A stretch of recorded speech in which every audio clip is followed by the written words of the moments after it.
Hello friends, இன்றைக்கி நம்ம ஒரு 10 வயசு பொண்ணுக்கான ட்ரெஸ் ரெடி பண்ண போகிறோம்.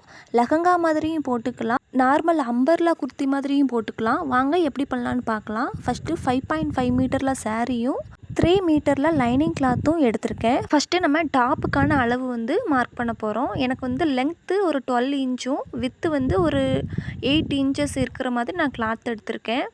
மெஷர்மெண்ட் இப்போ நம்ம மார்க் பண்ணிக்கலாம். 4 சைடு இருக்கணும். நம்ம சைடு ஃபோல்டிங் சைடு இருக்கணும். சரிங்களா? இப்போ உங்ககிட்ட மேலே பிசிறு கிளாத் இருந்துச்சு அப்படின்னா நீங்கள் அதை கட் பண்ணி எடுத்துக்கோங்க. ஃபஸ்ட்டு எனக்கு டாப்போட ஹைட்டு 11 இன்ச் போதும். நான் 11 இன்ச் இருக்கிற மாதிரி மார்க் பண்ணிக்கிறேன். உங்களுக்கு எவ்வளோ தேவையோ அந்த அளவுக்கு நீங்கள் மார்க் பண்ணிக்கோங்க. மார்க் பண்ணிவிட்டு நம்ம கோடு போட்டுக்கலாம். அடுத்து கழுத்தோட நீளம் நான் 4 இன்ச்சு மார்க் பண்ணிக்கிறேன். 2.25 இன்ச்சில் கழுத்தோட அகலை நான் மார்க் பண்ணிக்கிறேன். இப்போது நம்ம இது ரெண்டையும் கனெக்ட் பண்ணி பாக்ஸ் மாதிரி போட்டுக்கலாம்.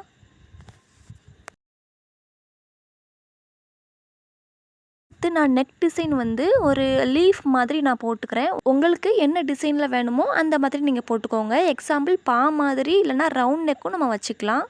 சிம்பிளாக இருக்கும். நான் இந்த லீஃப் டிசைன் வரைஞ்சிக்கிறேன். அடுத்து நம்ம ஷோல்டர் மார்க் பண்ணிக்கலாம். அதே 2.25 அளவு நான் ஷோல்டர் மார்க் பண்ணிக்கிறேன். ஷோல்டரோட வித்து உங்களுக்கு எவ்வளோ வருதோ நீங்கள் அந்த அளவுக்கு மார்க் பண்ணிக்கோங்க. அடுத்து ஆர்ம் ஹோலோட லென்த்து 6 இன்ச்சஸ் வச்சுக்கிறேன். உங்களுக்கு எவ்வளோ வேணுமோ அந்த அளவுக்கு நீங்கள் வச்சுக்கோங்க. எனக்கு மார்பு சுற்றளவு 24. அதில் கால் பகுதியை நான் வச்சுட்டு 1.5 இன்ச் எக்ஸ்ட்ரா எடுத்து மார்க் பண்ணியிருக்கேன். ஆர்ம் ஹோல் சுற்றளவு 1 இன்ச்சுக்கு நான் மார்க் பண்ணிவிட்டு அந்த கர்வ் போட்டிருக்கேன். உங்களுக்கு எவ்வளோ தேவையோ நீங்கள் அந்த மாதிரி போட்டுக்கோங்க. 30 இன்ச்சஸ் மார்பளவு வந்துச்சு அப்படின்னா 1.5 இன்ச்சஸ் போதும் ஆர்ம் ஹோல் அளவுக்கு. இப்போது நம்ம ஹிப்பையும் அதே அளவுக்கு மெஷர் பண்ணி மார்க் பண்ணியாச்சு. இப்போது நம்ம பேக் நெக்கும் நம்ம வரைஞ்சிக்கலாம். நான் பேக் நெக்கோட அளவும் 4 இன்ச்சு தான் வச்சுருக்கேன். சிம்பிளாக ரவுண்ட் நெக் போட்டுக்கிறேன்.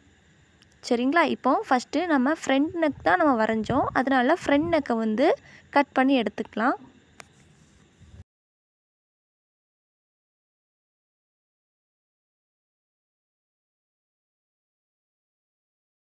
இப்போ பார்த்தீங்கன்னா ஃப்ரண்ட் நெக் ஃபுல்லாக நம்ம கட் பண்ணி எடுத்தாச்சு.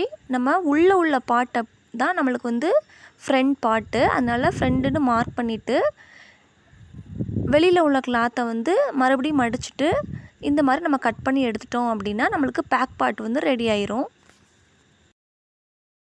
இப்போ பார்த்தீங்கன்னா நம்ம ஃப்ரண்ட் பார்ட்டும் பேக் பார்ட்டும் ரெடி பண்ணி எடுத்தாச்சு. இப்போது மீதி உள்ள லைனிங் கிளாத் இருக்குது பார்த்தீங்களா, அதை நம்ம ரெண்டாக மடிச்சுட்டு இந்த மாதிரி கட் பண்ணிக்கலாம். நம்ம சைடு ஃபோல்டிங் சைடு இருக்கணும், ஆப்போசிட் சைடு ஓப்பனில் இருக்கணும்.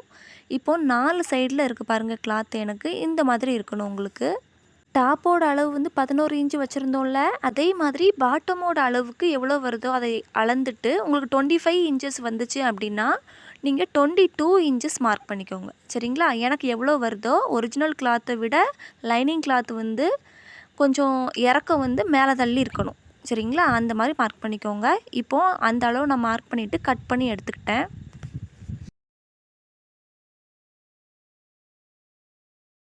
ஆல்ரெடி நம்ம டாப் போர்ஷன் ஃபினிஷ் பண்ணி வச்சுருக்கோம் லைனிங் கிளாத்தில். அதை இந்த மாதிரி ஃபோல்டு பண்ணிவிட்டு நம்ம இப்போ கட் பண்ணி வச்சுருக்கோம்ல பாட்டம் போர்ஷன் லைனிங் கிளாத், அந்த மாதிரி அதுக்கு மேலே வச்சுக்கலாம்.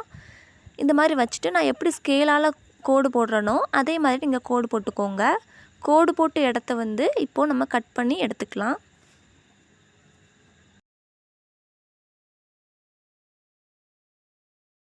இப்போ பார்த்திங்கன்னா நம்மளுக்கு கீழே உள்ள போர்ஷன் லைனிங் கிளாத்தில் ரெடி ஆயிடுச்சு. பேக் அண்ட் ஃப்ரண்ட் ரெண்டுமே நம்மளுக்கு ரெடி ஆயிடுச்சு பார்த்துக்கோங்க. இந்த மாதிரி தான் நீங்களும் கட் பண்ணி எடுக்கணும். இப்போ நம்ம ஒரிஜினல் கிளாத்தில் எடுக்கலாம். ஃபஸ்ட்டு நம்ம சாரியை ஃபுல்லாக நான் ஓப்பன் பண்ணுறேன் பாருங்கள். ஃபுல்லாகவே நெட் சாரீ. எனக்கு நடு போர்ஷனில் மட்டும் கொஞ்சம் உள்ள லைனிங் கிளாத் கொடுத்துருக்காங்க. சில்வர் கலரில் லைனிங் கிளாத் கொடுத்துருக்காங்க. முந்தானை போர்ஷன் நம்மளுக்கு தேவைப்படாது. அதனால் நம்ம அதை நம்ம கட் பண்ணி எடுத்துக்கலாம். லைனிங் கிளாத் நம்ம நடு பகுதியில் கொடுத்துருக்காங்கன்னு சொல்லியிருந்தேன்ல, அதை மீதி உள்ள அந்த நெட் கிளாத்தை கரெக்டாக கட் பண்ணி எடுத்துக்கலாம். இந்த பக்கம் உள்ள நெட் கிளாத் இருக்குல்ல, அதையும் நம்ம கரெக்டாக கட் பண்ணி எடுத்துக்க போகிறோம் இப்போது.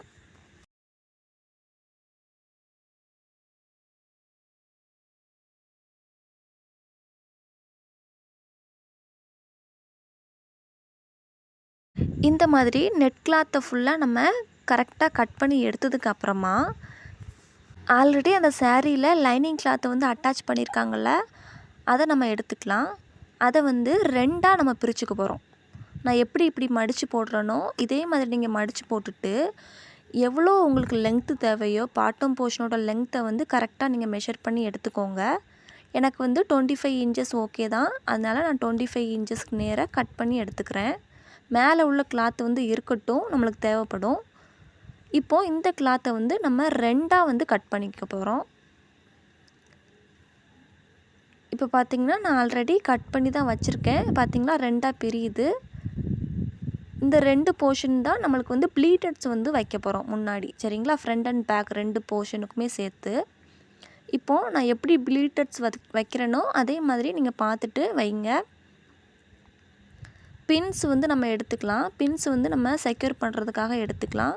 எடுத்ததுக்கப்புறமா 1 இன்ச் வந்து நம்மளை இருக்கிற மாதிரியும் உள்ளே வந்து கொஞ்சம் கொஞ்சமாக நீங்கள் கிளாத் வந்து ஃபோல்ட் பண்ணி எடுத்துட்டீங்க அப்படின்னா நமக்கு ரொம்ப ஈஸியாகவே இந்த ப்ளீட்டட்ஸ் வந்து கிடச்சிரும்.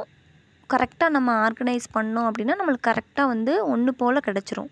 நான் எப்படி பண்ணுறேனோ அதே மாதிரி நீங்கள் பண்ணிக்கோங்க. என்கிட்ட வந்து இதில் வந்து ஆல்ரெடி லைனிங் கிளாத் இருக்குது. ஆல்ரெடி நான் லைனிங் கிளாத்துமே போட்டிருக்கேன். உங்களுக்கு விருப்பம் இருந்துச்சு அப்படின்னா நீங்கள் போட்டுக்கோங்க, இல்லைன்னா வேண்டாம், சரிங்களா?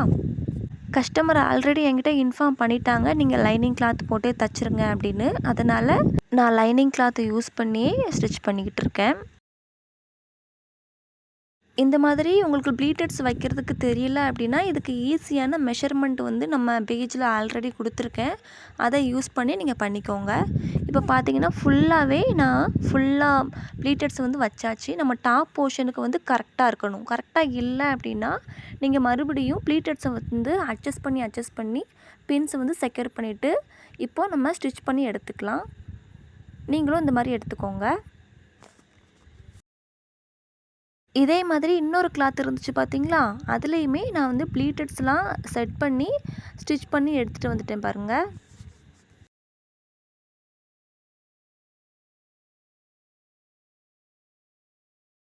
இதுக்கு முன்னாடி நான் ஒரு கிளாத் வந்து இருக்கட்டும்னு சொல்லியிருந்தேன்ல, அந்த கிளாத்தை நம்ம இப்போ எடுத்துக்கலாம்.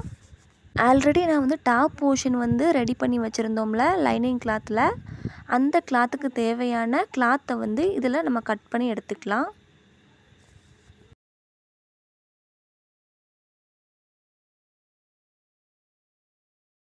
கட் பண்ணி எடுத்ததுக்கப்புறமா இந்த கிளாத் எதுக்காக அப்படின்னா ஸ்லீவுக்காக நான் கட் பண்ணுறேன்.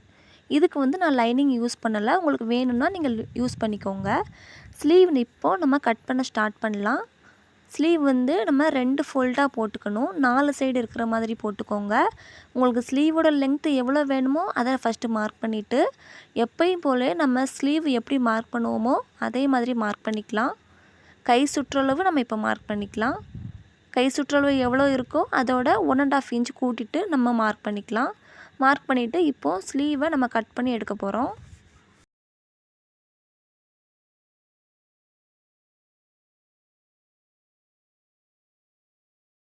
இப்போ பார்த்தீங்கன்னா நம்மளுக்கு ஸ்லீவுமே ரெடி ஆயிடுச்சு. நம்ம ஆல்ரெடி டாப் போர்ஷனுக்கு கட் பண்ணி வச்சுருந்தோம்ல, அதில் நெக்கை வந்து நம்ம ஃபஸ்ட்டு ஸ்டிச் பண்ணிக்கலாம். இப்போது நெக்கை ஸ்டிச் பண்ணிவிட்டு வந்துட்டேன். நெக் பக்கத்தில் உள்ள அந்த கிளாத்தை நம்ம கட் பண்ணி எடுத்துக்கலாம். ஒரு 1/2 இன்ச் இருக்கிற மாதிரி நீங்கள் கட் பண்ணி எடுத்துக்கோங்க. ஏன்னா நம்மளுக்கு அடுத்து ஆர்காட் பண்ண போகிறோம். கிளாத்தில் படுற மாதிரி லைட்டாக நீங்கள் வந்து ஆர்காட் பண்ணால் போதும். துணியை திருப்புறதுக்காக தான் அந்த ஆர்காட், சரிங்களா? ஈஸியாக இருக்கும், அதனால தான் பண்ணுறோம். இப்போ பார்த்திங்கன்னா நான் வந்து ஃபுல்லாக ஆர்காட் பண்ணி முடிச்சுட்டேன். இப்போ துணியை வந்து லைட்டாக திருப்பிட்டு உள் தையல் நம்ம போட்டுக்கணும். அப்போ தான் நம்மளுக்கு துணி வந்து பிரிஞ்சு வராமல் இருக்கும். இப்போ பாருங்கள், உள் தையல் போட்டதுக்கப்புறமா நம்ம ஃபுல்லாக ஸ்டிச் பண்ணுறோம். நான் எப்படி வீடியோவில் காட்டுறேனோ இதே மாதிரி நீங்கள் பண்ணிக்கோங்க. இப்போ பண்ணிட்டு வந்தாச்சு. 2 கிளாத்துலேயுமே எக்ஸ்ட்ரா உள்ள கிளாத்தை நம்ம கட் பண்ணி எடுத்துக்கலாம்.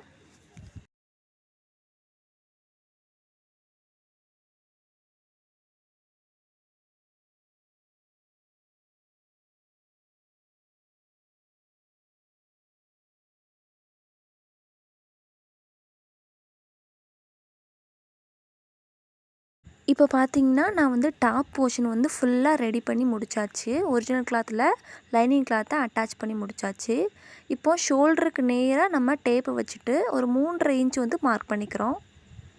ஃப்ரண்ட் அண்ட் பேக் 2 பக்கத்துலையுமே நம்ம மார்க் பண்ணிக்கலாம். இது எதுக்காக அப்படின்னா நம்ம டாட் பிடிக்கணும்ல, அதுக்காக ட்ரையாங்கிள் ஷேப்பில் டாட் பிடிப்போம்ல, அதுக்காக நான் வந்து மார்க் பண்ணிக்கிறேன். இப்போ நம்ம வந்து டாட் பிடிச்சிட்டு வந்தாச்சு. நெக்ஸ்ட்டு வந்து நம்ம ஷோல்டரை வந்து கனெக்ட் பண்ணி எடுத்துக்கலாம்.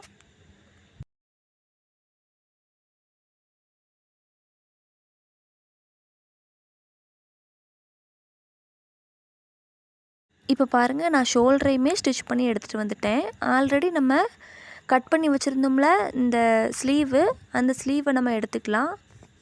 ஸ்லீவில் அடியில் வந்து நம்ம டபுள் ஃபோல்ட் பண்ணி ஸ்டிச் பண்ணிக்கணும். அப்போ தான் நம்மளுக்கு வந்து பிரியாமல் இருக்கும். சரிங்களா? இப்போ நம்ம ஸ்லீவையுமே அட்டாச் பண்ணி ஸ்டிச் பண்ணிட்டு வந்தாச்சு பாருங்கள். இப்போது நம்ம ஃபுல்லாக ஸ்டிச் பண்ணி முடிச்சாச்சு. அடுத்து நம்ம பாட்டமோட லைனிங் கிளாத்தை எடுத்துக்கலாம். லைனிங் கிளாத்லேயும் நான் எப்படி வைக்கிறேனோ இதே மாதிரி வச்சுக்கோங்க. லைனிங் கிளாத்தும் அட்டாச் பண்ணுற மாதிரி நம்ம ஸ்டிச் பண்ணிக்கணும். அப்போ தான் அந்த பிசுறு வந்து உள்ளே போயிடும். சரிங்களா? இப்போ பாருங்கள், நம்மளுக்கு வந்து பிசுறு வந்து தெரியலை பாருங்கள். நான் எப்படி காட்டுறேன்னு பாருங்கள். குழந்தைங்க வந்து போடுறாங்க அப்படின்னா நம்மளுக்கு வந்து பிசுறு தெரியாமல் ஸ்டிச் பண்ணி கொடுக்குறது நல்லது. சரிங்களா? நீங்களும் இந்த மாதிரி டிப்பை வந்து ஃபாலோ பண்ணிக்கோங்க.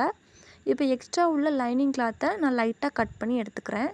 கண்டிப்பாக எக்ஸ்ட்ரா வந்து நம்ம டாட் பிடிக்கும்போது கிளாத் வந்து பாட்டம் போர்ஷனில் வரதான் செய்யும். நம்ம லைட்டாக கட் பண்ணி எடுத்துக்கலாம். இப்போ பார்த்திங்கன்னா நம்ம ஃபுல்லாக முடிச்சாச்சு. பின்னாடி நம்ம திருப்பிக்கிறோம். ஆல்ரெடி நம்ம லைனிங் கிளாத் அட்டாச் பண்ணிட்டோம் பாட்டம் போர்ஷனில். கீழேயும் நம்ம டபுள் ஃபோல்ட் பண்ணி ஸ்டிச் பண்ணி எடுத்துக்கலாம். ஒரிஜினல் கிளாத் ப்ளீட்டட்ஸ் பண்ணி வச்சுருந்தோம்ல, அதையும் இந்த லைனிங் கிளாத் நம்ம எப்படி அட்டாச் பண்ணோமோ அதே மாதிரி நம்ம அட்டாச் பண்ணிக்கணும். சரியா? அட்டாச் பண்ணி நம்ம முடிச்சாச்சு. இப்போ மீதி உள்ள அந்த முந்தானை போர்ஷன் கிளாத் இருக்குது பார்த்தீங்களா, அதை வந்து நான் ஃபோல்ட் பண்ணி கட் பண்ணி எடுத்துக்க போகிறேன் 2ஆ.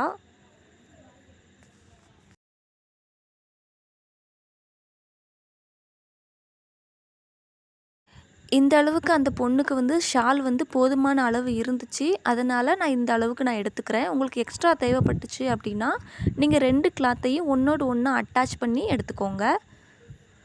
இப்போ எக்ஸ்ட்ரா உள்ள அந்த பார்டரையும் கட் பண்ணி நான் ஆல்ரெடி உள்ள அந்த ஷால் ரெடி பண்ணி வச்சுருக்கோம்ல, அந்த ஷாலோடு நான் கனெக்ட் பண்ணி எடுத்துக்க போகிறேன். இப்போ பார்த்திங்கன்னா அந்த பார்டரை நம்ம அந்த ஆல்ரெடி நம்ம கட் பண்ணி வச்சுருந்த அந்த ஷாலோட இணைச்சிக்கலாம். ஃபுல்லாக இணைச்சிட்டோம் அப்படின்னா நம்மளுக்கு வந்து ஃபுல்லாக ட்ரெஸ்ஸு வந்து ரெடி ஆயிடுச்சு பாருங்கள். நான் வந்து சிம்பிளாக ஒரு பெல்ட்டும் அட்டாச் பண்ணியிருக்கேன். பின்னாடி வந்து கட்டுறதுக்காக ரோப்பும் ரெடி பண்ணியிருக்கேன். இந்த வீடியோ உங்களுக்கு பிடிச்சிருந்தா லைக் பண்ணுங்கள், ஷேர் பண்ணுங்கள், கமெண்ட் பண்ணுங்கள். தையல் இசை சேனலை சப்ஸ்கிரைப் பண்ணிக்கோங்க. Bye friends.